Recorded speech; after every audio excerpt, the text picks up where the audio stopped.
Hello everyone, তো আশা করি সবারই পড়াশোনা ভালোই চলছে। তো দেখো আজকে হচ্ছে যে ভিডিও টপিকটা আলোচনা করব, এটা ক্লাস 9-এর জীবন বিজ্ঞান যা আছে চ্যাপ্টার 3, ঠিক আছে, জৈবনিক প্রক্রিয়া, সেই চ্যাপ্টারটার সম্বন্ধে। তো দেখো যে আমি এখানে শোষণ থেকে আলোচনা করছি। তো প্রথম প্রশ্নটা যা আছে যে উদ্ভিদের শ্বাসঅঙ্গগুলি কী কী। তো এটা হচ্ছে উদ্ভিদের শ্বাসঅঙ্গ হচ্ছে 3 রকমের। একটা হচ্ছে পত্ররন্ধ্র, লেন্টিসেল, আর হচ্ছে শ্বাসমূল ছিদ্র। পত্ররন্ধ্র মানে পাতার, উদ্ভিদের যে পাতা আছে সেখানে অসংখ্য ছোট ছোট ছিদ্র থাকে, ঠিক আছে। এবার দেখো এখান থেকে একটা প্রশ্ন হতে পারে যে শ্বাসমূল দেখা যায় এরকম কয়েকটা গাছের নাম। তো এটা হয়ে যাচ্ছে সুন্দরী গাছ, গরান ইত্যাদি গাছে হচ্ছে শ্বাসমূল থাকে। এবার দেখো যেটা 2 নম্বরে প্রশ্ন আছে যে প্রাণীদের শ্বাসঅঙ্গগুলি কী কী, ঠিক আছে। তো প্রাণীদের শ্বাসঅঙ্গ অনেক রকমের হয়। তো দেখো দেহতল, দেহতলের সাহায্যে কোন কোন প্রাণী শ্বাসঅঙ্গ মানে শ্বাসকার্য চালায়, সেটা হচ্ছে অ্যামিবা, স্পঞ্জ, হাইড্রা, প্যারামেসিয়াম।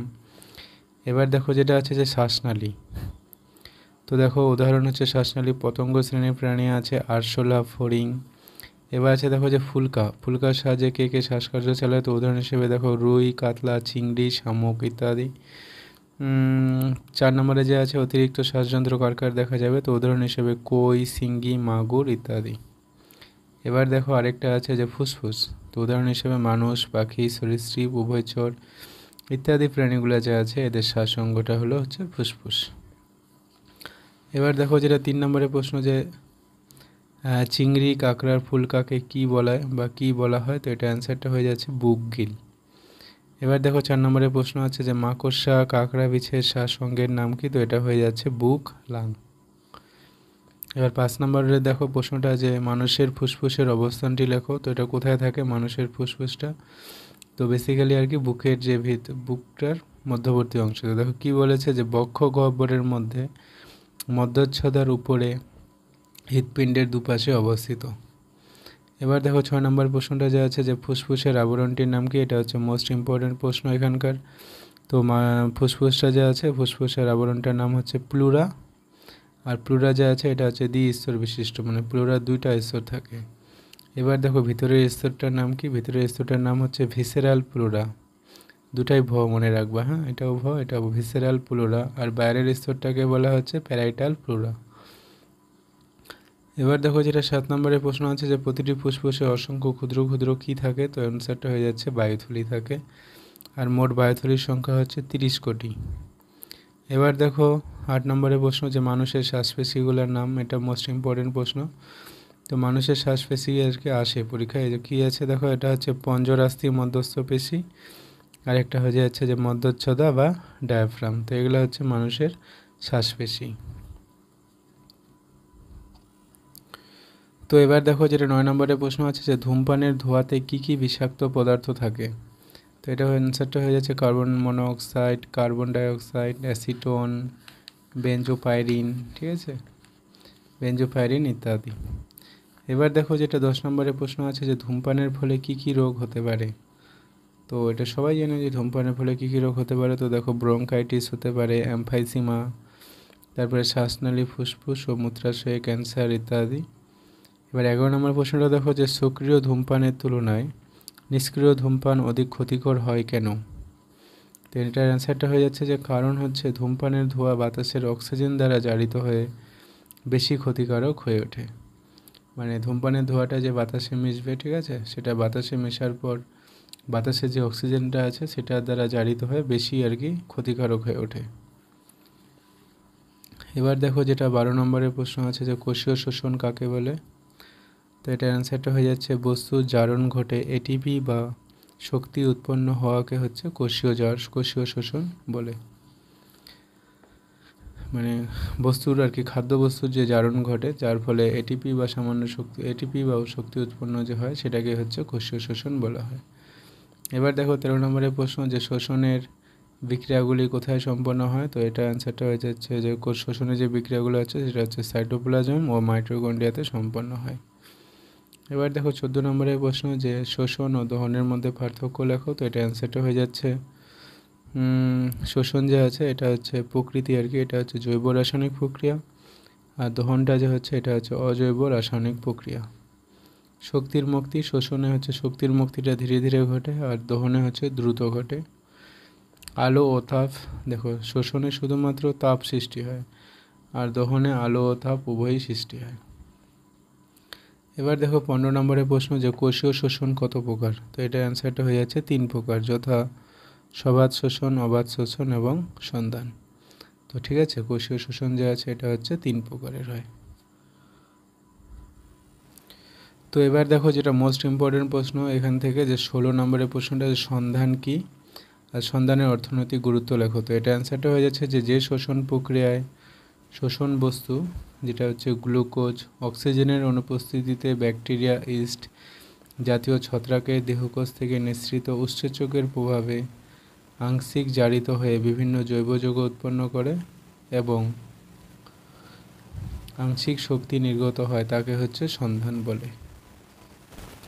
তো এবার দেখো যেটা চেয়েছিল ওই প্রশ্নটারই, যে সন্ধানের অর্থনৈতিক গুরুত্ব, এটা হয়ে যাচ্ছে যে অ্যালকোহল বা সুরা প্রস্তুতিতে, দই ভিনিগার প্রস্তুতিতে, পাউরুটি ও বিস্কুট কারখানায়, গবেষণা এবং হচ্ছে চিকিৎসা বিজ্ঞানে বহুল পরিমাণে ব্যবহৃত যে হয় ইথাইল অ্যালকোহল, সেটা উৎপাদনের জন্য সন্ধানের অর্থনৈতিক গুরুত্ব অপরিসীম।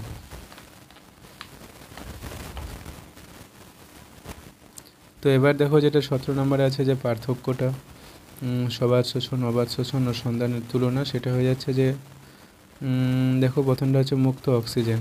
তো সবাত শোষণে হচ্ছে মুক্ত অক্সিজেনের উপস্থিতিতে ঘটে, আর অবাত শোষণ যে আছে এটা হচ্ছে মুক্ত অক্সিজেনের অনুপস্থিতিতে ঘটে, আর সন্ধানটা হচ্ছে মুক্ত অক্সিজেনের অনুপস্থিতিতে ঘটবে।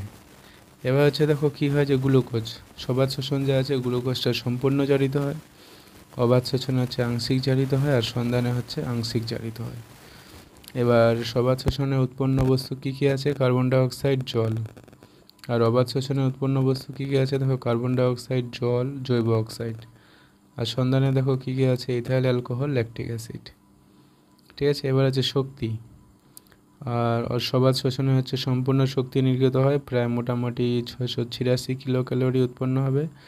আর যেটা অবাত শোষণ সেটা হচ্ছে আংশিক শক্তি নির্গত হয়, প্রায় 50 কিলো ক্যালোরির মতো।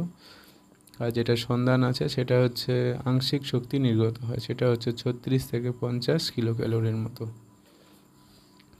এবার 18 নম্বরের প্রশ্নটা দেখো, যে কোষীয় শোষণের প্রধান ধাপগুলি কী কী। তো এটা হচ্ছে কোষীয় শোষণের প্রধান যে ধাপগুলো, সেটা হচ্ছে গ্লাইকোলাইসিস, ক্রেবস চক্র এবং প্রান্তীয় শোষণ।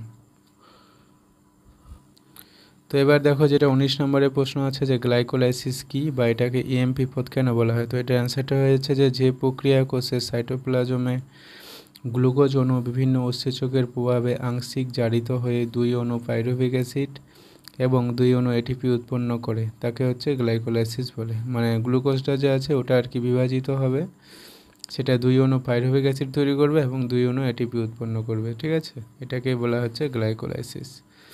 এবার 20 নম্বরের প্রশ্ন দেখো, যে শোষণ প্রক্রিয়ার মধ্যবর্তী পদার্থের উদাহরণটা হচ্ছে পাইরুভিক অ্যাসিড। 21 নম্বরের প্রশ্ন দেখো, যে ক্রেবস চক্র কি। তো এটা অ্যান্সারটা হয়ে যাচ্ছে যে সবাত শোষণের যে পর্যায়ে পাইরুভিক অ্যাসিড থেকে উৎপন্ন অ্যাসিটাইল কোলিন, এটা আছে COA, সম্পূর্ণ জারিত হয়ে বিভিন্ন জৈব অ্যাসিড তৈরি করে এবং চক্রাকার পথে কার্বন ডাইঅক্সাইড, জল এবং শক্তি উৎপন্ন করে, তাকে হচ্ছে ক্রেবস চক্র বলে। এবার দেখো যেটা আছে 22 নম্বরের প্রশ্ন, যে ক্রেবস চক্রটি কোথায় ঘটে। তো এটা অ্যান্সারটা হয়ে যাচ্ছে মাইটোকন্ড্রিয়াতে। আর 23 নম্বরের প্রশ্নটা দেখো, যে গ্লাইকোলাইসিস প্রক্রিয়াটি কোথায় ঘটে। এটা হচ্ছে সাইটোপ্লাজমে। এই যে প্রশ্ন দুটো দেখতে পাচ্ছ, এই দুটো কিন্তু খুবই ইম্পর্টেন্ট। এরপরে হচ্ছে দেখো 24 নম্বর প্রশ্ন, যে শোষণের তাৎপর্য লেখো। তো এটা একটা হয়ে যাচ্ছে যে শক্তির মুক্তি ঘটে, আরেকটা হয়ে যাচ্ছে যে অক্সিজেন এবং কার্বন ডাইঅক্সাইডের ভারসাম্য রক্ষা করে। এবার যেটা আমাদের আছে প্রশ্ন, যে পুষ্টি। ঠিক আছে, পুষ্টি কাকে বলে বা পুষ্টি কি। তো এটা অ্যান্সারটা হয়ে যাচ্ছে দেখো, যে বিপাক ক্রিয়ার মাধ্যমে জীবদেহের প্রয়োজনীয় উপাদান অর্জিত হয়ে জীবদেহের সুষ্ঠু বৃদ্ধি ও বিকাশ ঘটে, তাকে হচ্ছে পুষ্টি বলে। মানে যে বিপাক ক্রিয়ার মাধ্যমে আমাদের জীবদেহের প্রয়োজনীয় উপাদান পাওয়া যাবে, ঠিক আছে, আর যার ফলে দেহের কী হবে, সুষ্ঠু বৃদ্ধি ঘটবে, মানে দেহটা অল্প বাড়বে এবং বিকাশ ঘটে, তাকে হচ্ছে পুষ্টি বলা হয়। তো আশা করি বোঝা গেছে আজকের এই টপিকটা। তো যাই হোক, আজকের এই ভিডিওতে এ পর্যন্তই, দেখা হচ্ছে আমাদের নেক্সট ভিডিওতে। ঠিক আছে।